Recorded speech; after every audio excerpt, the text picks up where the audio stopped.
ଏବେ ଏକ ବଡ଼ ଖବର ସାମ୍ନାକୁ ଆସିଲା। ସୁଭଦ୍ରା କିସ୍ତି ନେଇ ଉପମୁଖ୍ୟମନ୍ତ୍ରୀଙ୍କ ବଡ଼ ଘୋଷଣା। ନୂଆ ହିତାଧିକାରୀଙ୍କୁ ମିଳିବ ପ୍ରଥମ କିସ୍ତି ଟଙ୍କା।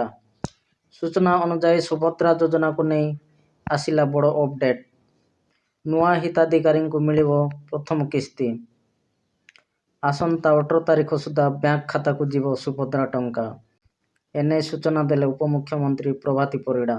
ଜାନୁଆରୀ 18 ତାରିଖ ସୁଦ୍ଧା 4.5 ଲକ୍ଷରୁ ଅଧିକ ହିତାଧିକାରୀଙ୍କୁ ବକେୟା ସୁଭଦ୍ରା ସହାୟତା ପ୍ରଦାନ କରାଯିବ। ନୂଆ 1,78,398 ଜଣଙ୍କୁ ସାମିଲ କରାଯାଇଥିବାରୁ ସେମାନେ ପାଇପାରିବେ ପ୍ରଥମ କିସ୍ତି। ପ୍ରଥମ ଓ ଦ୍ୱିତୀୟ କିସ୍ତିରୁ ବାଦ୍ ପଡ଼ିଥିବା 2,55,265 ଜଣଙ୍କୁ ସାମିଲ କରାଯାଇଛି। ସେମାନେ ବି ଏକାବେଳକେ ପାଇବେ 2ଟି କିସ୍ତି। ସେହିପରି ଅଭିଯୋଗ ଶୁଣାଣିରେ 24,018 ଜଣ ହିତାଧିକାରୀଙ୍କୁ ସୁଭଦ୍ରାରେ ସାମିଲ କରାଯାଇଛି। 250 କୋଟି ଟଙ୍କାର ସହାୟତା ରାଶି ହିତାଧିକାରୀଙ୍କ ଖାତାକୁ ଯିବ। ସେହିଭଳି ଆସନ୍ତା ଅନ୍ତର୍ଜାତୀୟ ମହିଳା ଦିବସ ମାର୍ଚ୍ଚ 8ରେ ଚତୁର୍ଥ କିସ୍ତି ପ୍ରଦାନ କରାଯିବ।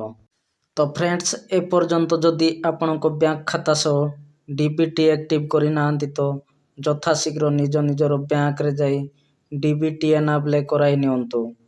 ସରକାର 18 ତାରିଖ ସୁଦ୍ଧା 4.5 ଲକ୍ଷରୁ ଅଧିକ ମହିଳାଙ୍କ ବ୍ୟାଙ୍କ ଖାତାରେ ଟଙ୍କା ପଠାଇବେ।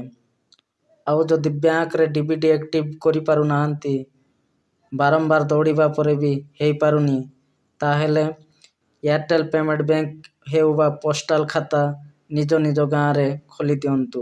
ସବୁଠୁ ବେଟର ହେବ। ରହିଲି, ଜୟ ହିନ୍ଦ।